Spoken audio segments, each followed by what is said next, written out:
Last month, in March, there were reports of distress calls coming from the South African research station, the SANAE base in Antarctica. Crew members there alleged that one of the 9-member team had assaulted and sexually harassed colleagues, made death threats. People feared for their lives.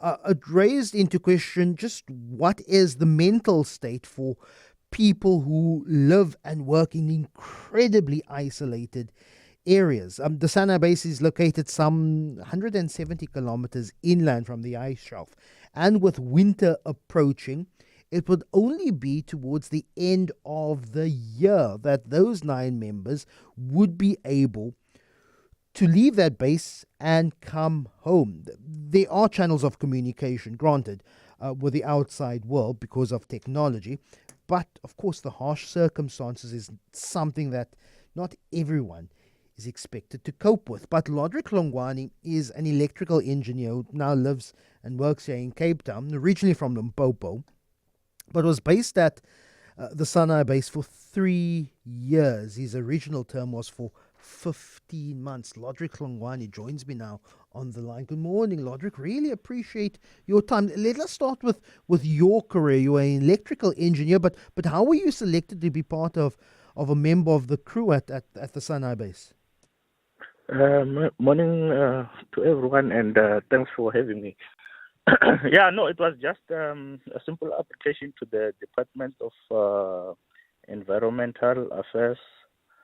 Then I was selected, flew from Johannesburg to Cape Town for the interview, then called for the medical, which were done in Pretoria.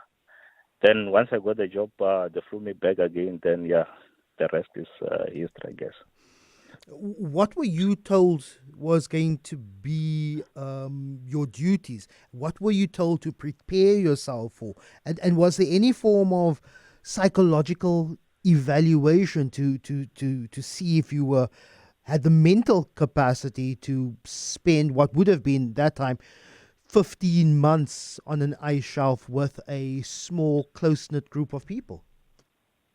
Oh, so just like any job interview, you go through the job description, you check on the job description, it is written that you'll be isolated with no possibility of coming home anytime should anything happen while you are stationed there.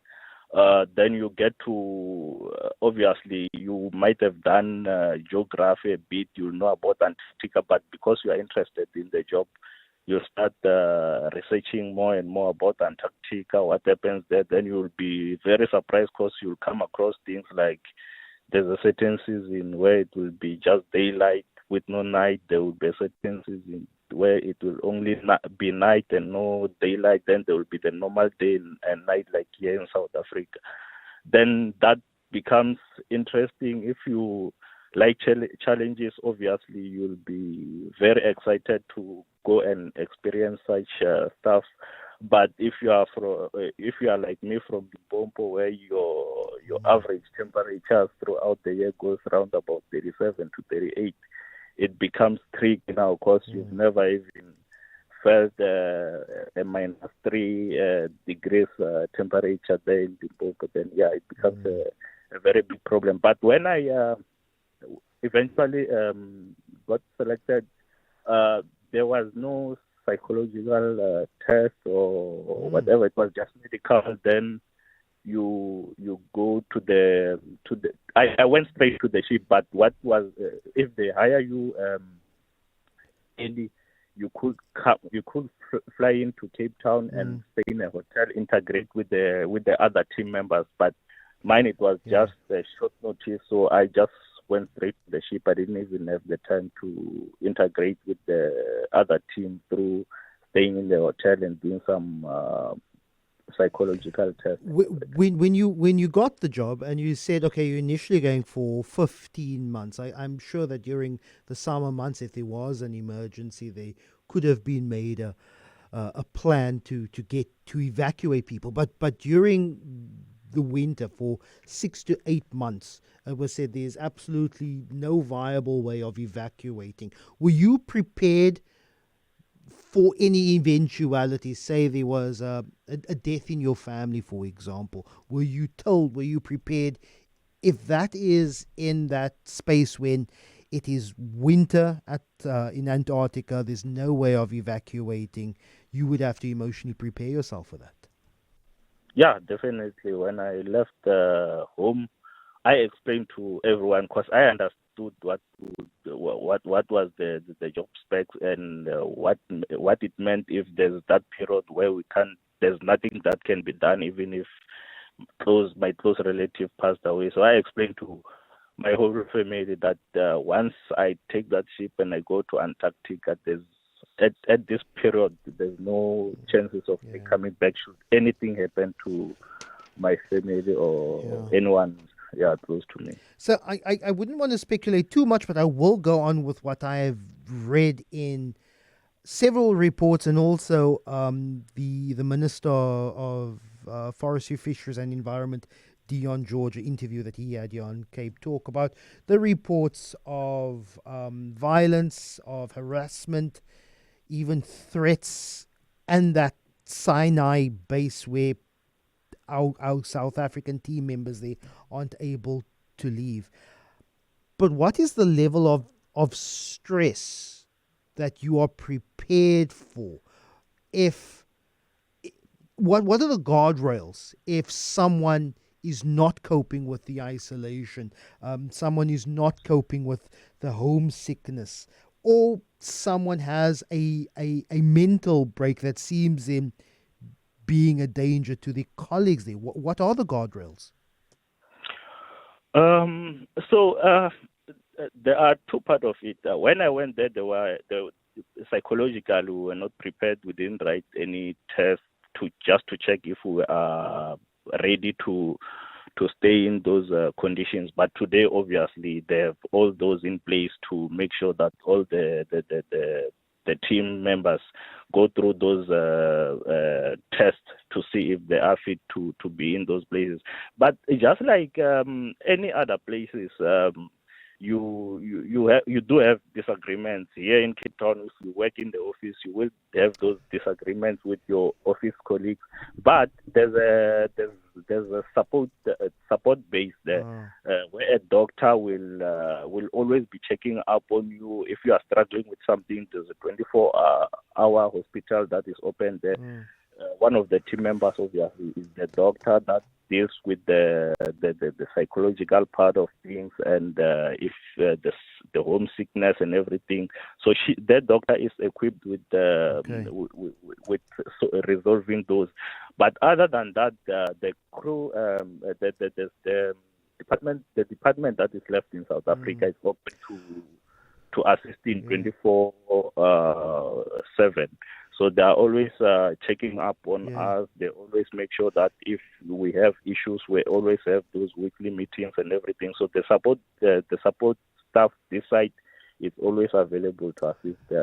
Lodrick, is there anyone, is it maybe the, I don't know what the designation would be, but the team leader in an isolated facility, locked in for 6 to 8 months, who acts as what you call the police? Who is the person who is the last word when it comes to matters that may even be criminal at a base like SANAE?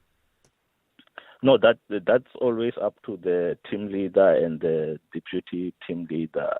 Remember, we are isolated. So those are the last options in terms of solving such matters of someone being violent and all those. But it's always a team. It's always a teamwork. Remember, it's a team of 9.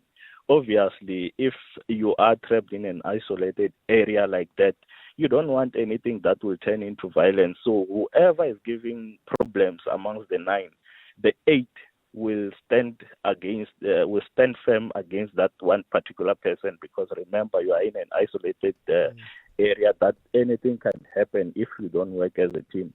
When you're in Antarctica, teamwork is everything. Remember, you can't do everything on your own. You have your mech eng, you have your electrical eng. Once those people don't work together, then it becomes a problem. unlike here inland in Antarctica, there can't be any load shedding. Load shedding for 35 minutes to 40 minutes, the base freezes and everyone could die. So teamwork there, if you like it or not, it just kicks in because you know that you want to survive. Have you experienced someone that got out of hand, emotions were risen, that you had to either put them in a timeout, had to say, we're here, we're not leaving, and we need you to work with us, or even in the most extreme, lock them in a room? No. You never had to do that. Okay. No. But you could experience those things where it's during that season where it's only night. You don't get that sunlight. I don't know. Maybe the sunlight has got something to do with memory loss. There's a certain vitamin that you get from the sunlight that helps Vitamin you D. in the memory. Something like that. But comes that season, you start becoming moody. You start becoming forgetful. You lose a bit of memory. Sometimes you go and you want to check out something. Along the way, you don't remember what you were going to do. But it's one of those. But again, in those instances, you will have the doctor trying to give you those pills for vitamins or something, because she knows that season is like that. But people, just like I said, people do lose it a bit. It's just that with my time, it never turned violent. But you could see that some are not coping like as much as when they arrived there. I'm speaking to Lodrick Hlungwane. He's an electrical engineer, but he's worked for 3 years and has been based at the SANAE South African Antarctic base. And there, of course, have been recent reports of assault, even sexual harassment threats, and those crew members can't leave, at least for the next 6 to 8 months. Too much ice to get any icebreakers there, and so they have to deal, those 9 team members have to deal with that. Couple of questions here. And first, let me preface, forms of sexual violence is about power, less to do about sex. But there is a question here about sexual tension at a isolated base. And I don't know what your experience was, but what is the not the protocol, but what is the level of engagement when there is, and let's be honest, men and women isolated in an area? Have you encountered any situations when people have been instructed to take cold showers?